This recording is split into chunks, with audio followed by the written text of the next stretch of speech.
I hate to start by asking about the officials a bit in the game today. There was two goals that seemed to be given as offside and then were given for the Harborough, and then there was a red card as well. For the fans, it was a bit confusing what happened. Could you add any clarity or talking to the refs, or what do you know about those decisions? Firstly, I'd say me and Mitch, their manager, are mutual with this. It was an absolute car crash for both sides.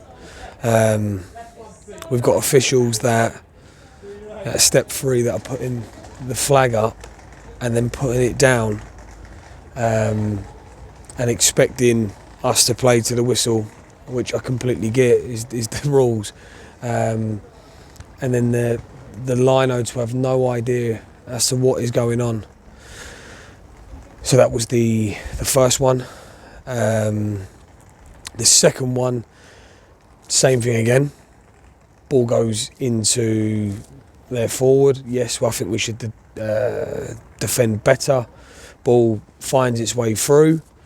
Lino again, flag up. This is on the other side now. This is the other linesman. Flag up. Stays strong. Commits to his decision. Referee lets the game go on. And then once the ball's finished, runs over to the linesman, has the discussion. Lino explains who touched it last, and overrules him. And the knock-on effect is the red card. It is the red card. It's the game was boiling prior to half time, and that's what me and Mitch went in and spoke to the referee about. We were complimentary to the ref, because if the linos don't know the rules, then it's a problem. But then both sides are getting on top of each other, and I felt they ruined the game. Now, that doesn't excuse our defending. That doesn't excuse the red card. It's not acceptable. It's not acceptable, and probably for the first time today, I felt let down by a key member of the squad, because we're well in the game. We've just got it back to 2-2. And obviously, even after that red card, though, we did put the pressure on them. We did look like we were playing well and taking the game to them. Is there positives to take from that? I think the reaction is going to be key now. I keep talking about reaction. I keep talking about, I've got full cohort of players. As soon as I get everyone back, I've got one out. I've got one out now for 3 games.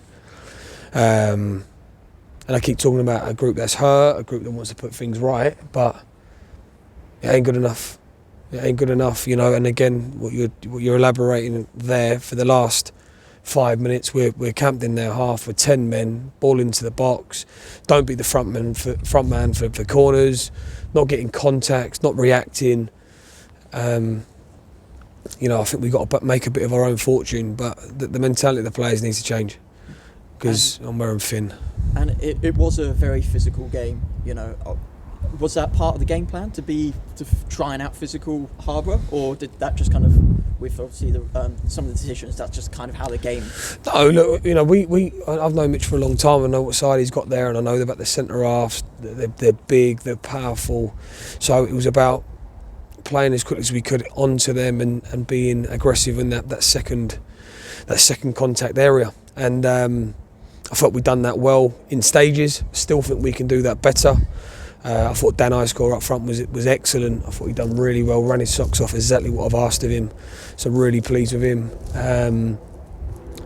And again, the way that the game works. Harborough go 1-0 up. They took the foot off the gas. They're sort of camping in and looking after themselves. We get it back, then they come out again, and it's almost like we have to be one down in order for us to be at our best. We can't afford to do that. And you mentioned, obviously, the next few games, how important they are, this reaction. We move into festive period, there's a lot of games coming quick.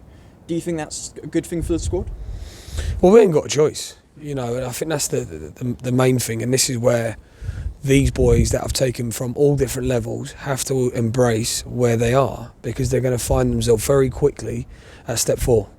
They can moan about the travelling or this or that. Everyone else is doing it. I'm doing it, the club are doing it, yourselves are doing it, the chairman's doing it, and then everyone else is doing it in the league. So we need to embrace that, and it might be the only time that some of those players going to a place like Kettering, for example, and I think they need to stop feeling hard done by and actually start making their own fate. Perfect. Well, thank you very much for today, Jimmy. We look forward to this weekend. Thanks, mate. Best that we